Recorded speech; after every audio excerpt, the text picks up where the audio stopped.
नमस्कार दोस्तों, स्वागत है आप सभी का हमारे इस चैनल भगवान लोक पर। दोस्तों, अगर आप भी अपनी लाइफ में कुछ नया सीखने की चाह रखते हैं तो इस चैनल को अभी सब्सक्राइब कर लें। जय माता दी। आज के वीडियो का जो विषय है वो बहुत ही ज्ञानवर्धक और सुंदर विषय है। नवरात्रों में चाहे कुछ न करना, लेकिन यह कार्य जरूर कर लेना। बिन पूजा के ही सारा फल मिल जाता है। आप चाहे कुछ करे या ना करे, लेकिन नवरात्रों में यह एक कार्य जरूर कर लेना। मैं माता रानी का सौगंध दिखाता हूँ। माता लक्ष्मी खुद आपके घर चलकर आएगी। आगे आपकी मर्जी दोस्तों। नवरात्रि में बिना व्रत बिना पाठ के आपको संपूर्ण नवरात्रि का फल मिल जाएगा। ये वीडियो ध्यान से देखना। अगर आपने व्रत नहीं रखा है कोई बात नहीं, आपको परेशान नहीं होना है, क्योंकि कभी कभी हम काम के चलते या कोई ऑफिस वर्क होता है या कभी कभी हम ऐसे कई सारे कामों में फंस जाते हैं जिसके कारण हम माता रानी को नवरात्रों में टाइम नहीं दे पाते। तो आपको परेशान नहीं होना है। अगर आपने व्रत नहीं रखा है कोई बात नहीं, पूजा नहीं कर रहे हैं नवरात्रि में कोई बात नहीं दोस्तों, बस ये एक काम आपको कर लेना है। नवरात्रि में जितने भी लोग पूजा पाठ करते हैं उससे भी आपको अधिक बार एच करके फल प्राप्त होगा। तो ये वीडियो ध्यान से देखना।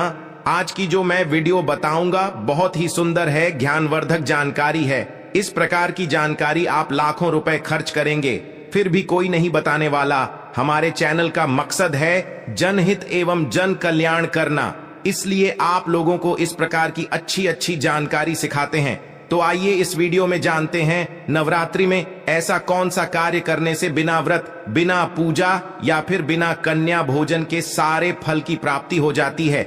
मैं प्रमाणित जानकारी बताऊंगा। जो जानकारी बताऊंगा शास्त्रों के अनुसार लिखी हुई जानकारी बताऊंगा। और अगर आप भी माता रानी के सच्चे भक्त हैं, माता रानी को मानते हैं, माता रानी के प्रति आपकी आस्था है, माता रानी के प्रति आपका विश्वास है, तो आप कमेंट बॉक्स में जय माता दी जरूर लिखना। इस वीडियो को लाइक करके चैनल को सब्सक्राइब जरूर करना। और हाँ, कमेंट बॉक्स में अपनी राशि भी डाल देना। यदि आपकी राशि के अनुसार आपके लिए कोई उपाय होगा तो वो हम आकर कमेंट बॉक्स में रिप्लाई करके बता देंगे। नवरात्रि के महापर्व पर बस छू लेना इस पेड़ को, वर्षों की निर्धनता दूर हो जाएगी। नवरात्रि के केवल 9 दिनों के अंदर आप अपनी समस्या को, अपनी गरीबी को अपनी आंखों के सामने खत्म होते देख सकते हैं। अगर आज ये मौका आपने खो दिया तो फिर सारी जिंदगी आपको पछताना पड़ेगा दोस्तों। हिंदू संस्कृति में विभिन्न पौधों और पेड़ों को पवित्र और शुभ माना जाता है। हम पेड़ों को देवतुल्य मानकर उनकी पूजा करते हैं। बुराई और नकारात्मक चीजों को अपने घर से दूर रखने के लिए घर में या घर परिसर में विशेष पेड़ पौधे लगाए जाते हैं। अगर आप हिंदू धर्म के पवित्र ग्रंथों पढ़ेंगे तो आपको पता चलेगा कि ऐसे कई पेड़ हैं जिन्हें दिव्य वृक्ष कहा गया है। आज हम आपको परम पावन वृक्षों के बारे में बताएंगे जो दिव्य वृक्ष कहे गए हैं, जिन्हें देवी स्वरूप माना गया है। उनसे आप इस नवरात्रि के पावन पर्व पर क्या चमत्कारी लाभ पा सकते हैं और जीवन के दुख कष्ट दरिद्रता को कैसे दूर भगा सकते हैं, वो आप इस वीडियो में जान सकते हैं। दोस्तों, पेड़ पौधों का मानव जीवन में बड़ा महत्व है। ये हमें ना सिर्फ ऑक्सीजन देते हैं बल्कि तमाम प्रकार के फल फूल, जड़ी बूटियां और लकड़ियां आदि भी देते हैं। घर के आसपास पौधारोपण करने से गर्मी, भूख, क्षरण, धूल आदि की समस्या से बचाव होता है। यह हवा में से कार्बन डाइऑक्साइड को ग्रहण करते ही हैं, साथ ही आसपास की सभी प्रकार की नकारात्मक ऊर्जाओं को अपने अंदर में स्वयं सोख लेते हैं। हमें ताजगी प्रदान करते हैं, सकारात्मकता प्रदान करते हैं, स्वयं तेज धूप में तपते हैं और मनुष्य को शीतल छाया प्रदान करते हैं। दोस्तों, हमारे धर्मशास्त्र में कुछ ऐसे कल्याणकारी मंगलकारी खास पौधे बताए गए हैं जिन्हें नवरात्रि के पवित्र समय में छूने मात्र से मनुष्य को दिव्यता का अनुभव हो जाता है। उसकी किस्मत पलट जाती है, दुर्भाग्य सौभाग्य में बदल जाता है, जीवन की सभी प्रकार की समस्याएं समाप्त हो जाती हैं। नवरात्रि का मां दुर्गा के 9 स्वरूपों की उपासना का श्रेष्ठ समय है। सिद्धि और साधना की दृष्टि से यह समय महत्वपूर्ण माना जाता है। नवरात्रि के समय को शक्ति का पर्व कहा जाता है। इस समय अचेत वस्तु भी चेतनामय हो जाती है, क्योंकि शक्ति स्वरूपिणी साक्षात मां दुर्गा इस समय धरती पर अवतरित होती है। चराचर पर इसका सकारात्मक प्रभाव पड़ता है।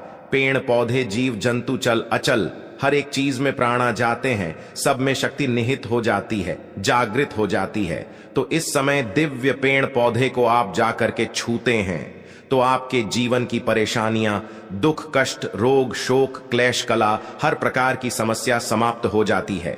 ऐसे 3 पौधों के बारे में आज हम जानेंगे, तो वीडियो को आखिर तक जरूर देखें और कमेंट बॉक्स में जय माता दी अवश्य लिखें। मां दुर्गा की कृपा आप पर, आपके परिवार पर सदा बनी रहे। दोस्तों, जिन वृक्षों के बारे में आज हम बात करेंगे वे अपनी दिव्यता के कारण दुर्लभ अवश्य है, लेकिन आपको अपने घरों के आसपास बहुत ही आसानी से मिल जाएंगे। बताने से पहले आपसे रिक्वेस्ट करते हैं कि वीडियो को लाइक जरूर करिएगा, दोस्तों को शेयर कर दीजिएगा, और अगर आपने अभी तक चैनल को सब्सक्राइब नहीं किया है तो चैनल को सब्सक्राइब करके जरूर दबाएगा। दोस्तों, सबसे पहले बात करते हैं बेल वृक्ष की। बेल वृक्ष की महिमा सबसे निराली है। अनेक दैवीय गुणों से यह वृक्ष परिपूर्ण है। सफेद आंख और बेल वृक्ष को साथ मिलाकर लगाने से अटूट लक्ष्मी की प्राप्ति होती है। कुछ ग्रंथों में इसके साक्ष्य मिले हैं कि प्राचीन काल में आर्षि मुनि बेलपत्र और ताम्र धातु के एक विशेष प्रयोग से स्वर्ण का निर्माण करते थे। धार्मिक मान्यता है कि इस वृक्ष में मां लक्ष्मी का निवास है।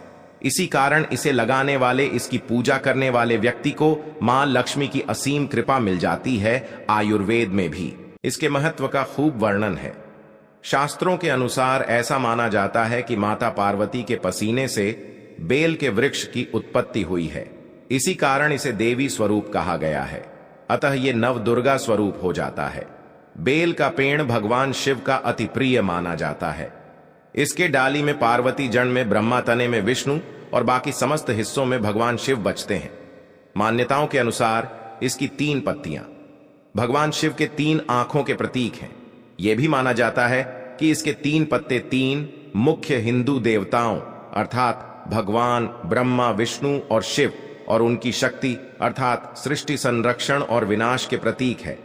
जीवन में सिर्फ एक बार, और वो भी यदि भूल से भी शिवलिंग पर बेलपत्र चढ़ा दिया जाए तो भी व्यक्ति सारे पापों से मुक्त हो जाता है। सुबह शाम बेल वृक्ष के दर्शन मात्र से पापों का नाश होता है। तो दोस्तों, ऐसे दिव्य शक्ति स्वरूप बेल के वृक्ष के नीचे शाम के समय घी का दीपक जलाने से व्यक्ति धनवान, गुणवान और पराक्रमी बनता है। व्यक्ति के सभी प्रकार की मनोकामनाओं की कृति होती है। हमारे धर्मशास्त्र कहते हैं कि नवरात्रि के समय में अगर कोई भी व्यक्ति बेल के वृक्ष को मां दुर्गा का नाम स्मरण करते हुए 7 बार छूकर आ जाता है तो ऐसे व्यक्ति को दिव्य शक्ति का अनुभव होता है। व्रत उपवास के कारण शरीर में आई थकान, सुस्ती तत्काल चली जाती है। तो अगर आप नवरात्रि में व्रत उपवास कर रहे हैं तो शाम के समय बेल के वृक्ष को अवश्य छू लें। कम से कम 7 बार छूकर आ जाए। बेल वृक्ष के नीचे घी का दीपक जरूर जला दें। इसके सारे फायदे बताएंगे, लेकिन सबसे पहला फायदा यह है कि उपवास के कारण हमें आध्यात्मिक ऊर्जा तो मिलती है, लेकिन शारीरिक ऊर्जा की कमी होने लगती है। इस ऊर्जा को बरकरार रखने के लिए बेल वृक्ष को जरूर छू कर आए। अनेक संत महात्माओं ने बेल के पत्ते खाकर तपस्या कर सिद्धि प्राप्त की है। ऐसा धर्म शास्त्रों में उल्लेख मिलता है। नवरात्रि में बेल के पत्ते को खाया जाए तो अपने आप दुर्लभ सिद्धियां प्राप्त हो जाती हैं। यानी लंबे समय से मंत्र जाप करके भी जो सिद्धियां प्राप्त नहीं हो रही होती हैं, बेल के पत्ते खाने से, बेल वृक्ष के नीचे घी का दीपक जलाने से वो सिद्धियां जल्दी प्राप्त हो जाती है, जिससे जीवन के हर कार्य सफलता पूर्वक संपन्न होते हैं। बिना विघ्न बाधा के आपके काम बनने लगते हैं, हर कार्य आसान लगने लगता है, परिणाम वर्ष धन का आगमन होने लगता है।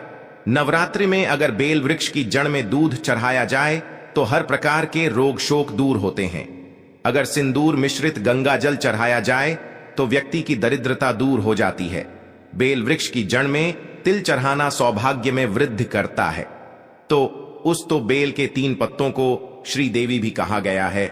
इन्हें महाकाली, महालक्ष्मी और महासरस्वती का रूप माना गया है। तो इसके एक पत्ते पर, दूसरे पत्ते पर रिम और तीसरे पर क्लेम, यानी 3 पत्तों पर सिंदूर से लिखकर अगर मां दुर्गा को चढ़ाया जाए तो व्यक्ति की मनोकामना तत्काल पूर्ण होती है। अगर आपकी कोई लंबे समय से पूरी ना हुई मनोकामना हो तो उसे पूर्ण करने हेतु ये उपाय अवश्य करें। बेल वृक्ष की जड़ के पास तांबे की अंगूठी जो कि मंगल से जुड़ी होती है, उसे जमीन में छोटा गड्ढा खोदकर दबाकर नवरात्रि के 9 दिनों तक रहने दें। ये अंगूठी सिद्ध हो जाती है, इसमें दिव्य शक्ति आ जाती है, फिर इसे निकालकर पहन ले। नवरात्रि के समय में इसकी ऑरा यानी आभा मंडल की ऊर्जा अत्यधिक बढ़ जाती है। ऐसी अंगूठी आप पहनते हैं तो आपको रक्त संबंधी समस्या नहीं आती, शनि राहु की पीड़ा से मुक्ति मिलती है। मां दुर्गा की कृपा आशीर्वाद से मानो आपके चारों ओर सुरक्षा कवच का घेरा बनता है। ऐसे व्यक्ति की कभी अकाल मृत्यु नहीं होती। सब दोस्तों, दूसरा जो दिव्य वृक्ष है वो है शमी का वृक्ष। शमी के वृक्ष को हिंदू धर्म का चमत्कारी पेड़ माना जाता है। इस वृक्ष से जीवन में सकारात्मक ऊर्जा और धन दौलत में समृद्धि आती है। शमी के वृक्ष को स्वयं जगदम्बा का स्वरूप माना गया है। इसमें स्वयं साक्षात मां जगदम्बा विराजमान रहती है। श्रमिकों गणेश जी का प्रिय वृक्ष भी माना जाता है। इसकी पत्तियां गणेश जी की पूजा में चढ़ाई जाती है। दोस्तों, नवरात्रि में शाम के समय शमी के नीचे धूप दीप जलाने से व्यक्ति की हर प्रकार की समस्या दूर हो जाती है। नवरात्रि में पंचमी या सप्तमी के दिन लाल चूनी अपनी मनोकामना को बोलते हुए श्रमिक के वृक्ष में बांध दी जाए तो उस मनोकामना की शीघ्र पूर्ति होती है। कोई भी महिला श्रद्धा भाव से शमी में लाल चूनी बनती है तो उसे अखंड सौभाग्य की प्राप्ति होती है। अकाल मृत्यु के भय से उसके पति की रक्षा होती है। शमी की जड़ में सिंदूर अर्पित करने से निरोग जीवन की प्राप्ति होती है। अपनी मनोवांछित कामना की पूर्ति करने के लिए इस विशेष मंत्र का उच्चारण करते हुए शमी को छू ले। मंत्र है मम्मा मनोरथ। पूरे मोहम्मद नशे शीघ्र ही नवरात्रि में इसके परिणाम आपको मिलने शुरू होंगे। नवरात्रि समाप्त होते होते आपके मनोकामना की पूर्ति हो जाएगी, दुख दरिद्रता समाप्त हो जाएगी। दोस्तों, नवरात्रि के समय में शमी के वृक्ष पर मौली धागे को भी बांधा जाता है। इससे माता रानी आपसे बन जाती है। जीवन भर आपको मां का साथ मिलता है, कृपा आशीर्वाद मिलता है। नवरात्रि में अगर किसी कारण आप व्रत उपवास नहीं कर पाते हैं तो शमी के जड़ के पास की मिट्टी घर में ले आए। नवरात्रि में थोड़ी सी मिट्टी को नहाने के पानी में मिलाकर उससे स्नान करें। इससे व्यक्ति का भाग्य चमक जाता है, किस्मत पलट जाती है। तो अगर आपको लगता है कि मां लक्ष्मी आप पर रूठी हुई है, आपके घर में आना बंद कर चुकी है, तो माता की कृपा पाने के लिए नवरात्रि में इस मिट्टी मिले पानी से स्नान करें तो सारे दोष नकारात्मकता से आपको छुटकारा मिल जाएगा। माता की मेहर हो जाएगी। अब तीसरा जो दिव्य वृक्ष है, जिसे देव वृक्ष भी कहा जाता है, वह है पारिजात का वृक्ष। समुद्र मंथन में कुल 14 रत्न निकले थे, उनमें से एक पारिजात का वृक्ष भी था। भगवान विष्णु के आदेश पर यह देवेंद्र को प्राप्त हुआ, जिसे स्वर्ग लोक में लगाया गया था। इसे देवराज इंद्र के नंदन वन में स्थापित किया गया था। पारिजात वृक्ष भगवान कृष्ण मानव जन कल्याण के लिए धरती लोक पर लाए थे। माता लक्ष्मी को पारिजात के पुष्प अत्यधिक प्रिय है, इसीलिए उनकी पूजा में इसके पुष्प आवश्यक रूप से सम्मिलित किए जाते हैं। रामायण काल में अपने 14 वर्ष के वनवास में माता सीता पारिजात के पुष्पों से ही श्रृंगार किया करती थी, क्योंकि वे माता लक्ष्मी का ही एक रूप थी। इसीलिए उन्हें भी इससे अत्यधिक प्रेम था। जहां ये वृक्ष होता है वहां साक्षात लक्ष्मी जी विराजमान होती हैं। पारिजात के वृक्ष को लक्ष्मी का स्वरूप भी कहा गया है, क्योंकि माता लक्ष्मी समुद्र से उत्पन्न हुई है और पारिजात की उत्पत्ति भी समुद्र से हुई है। इस नाते ये माता लक्ष्मी की बहन कहलाती है। ऐसी भी मान्यता है कि देवलोक में केवल अप्सरा उर्वशी ही इसे छू सकती थी। नृत्य आदि करके जब वे थकान में होती थी तब इसे छूकर अपनी सारी थकान मिट आया करती थी। माना जाता है कि किसी भी मनुष्य के शरीर में कितनी भी ज्यादा थकान हो, कितनी भी पीड़ा हो, इसके स्पर्श मात्र से दूर हो जाती है। नवरात्र के व्रत के कारण अगर आपके शरीर में थकान है, पीड़ा है, तो पारिजात के वृक्ष को शाम के समय में जरूर छू कर आए। इस वृक्ष के नीचे अगर नवरात्रि में घी का दीपक जलाते हैं, चुटकी भर सिंदूर अर्पित करते हैं, तो व्यक्ति की हर प्रकार की मनोकामना पूर्ण हो जाती है। इस वृक्ष को छूकर प्रार्थना करें कि हे देवी स्वरूप पारिजात वृक्ष, आप हमारी सभी प्रकार की पीड़ा को दूर करें, हर दोस्त से हमें मुक्त करें। मां लक्ष्मी जो स्वयं आपकी बहन है, उनका हमारे जीवन में प्रवेश हो जाए, ऐसा आशीर्वाद हमें प्रदान करें। ऐसी प्रार्थना करके आप मनोकामना को बोल देते हैं तो आपकी मनोकामना अवश्य शीघ्र ही पूर्ण हो जाती है। मां लक्ष्मी का आपके घर में स्थायी वास हो जाता है। तो अगर आप भी जल्द दरिद्रता से पीछा छुड़ाना चाहते हैं, आपकी मनोकामनाओं को पूर्ण करना चाहते हैं, तो इन 3 वृक्षों को नवरात्रि के समय में अवश्य छू लें। आपको सफल धनवान व्यक्ति बनने से कोई नहीं रोक पाएगा। कमेंट बॉक्स में जय माता दी लिखना ना भूलें। आज के लिए बस इतना ही दोस्तों। अगर आपको ये वीडियो पसंद आया है तो वीडियो को लाइक करिएगा, दोस्तों को शेयर जरूर करिएगा। धन्यवाद।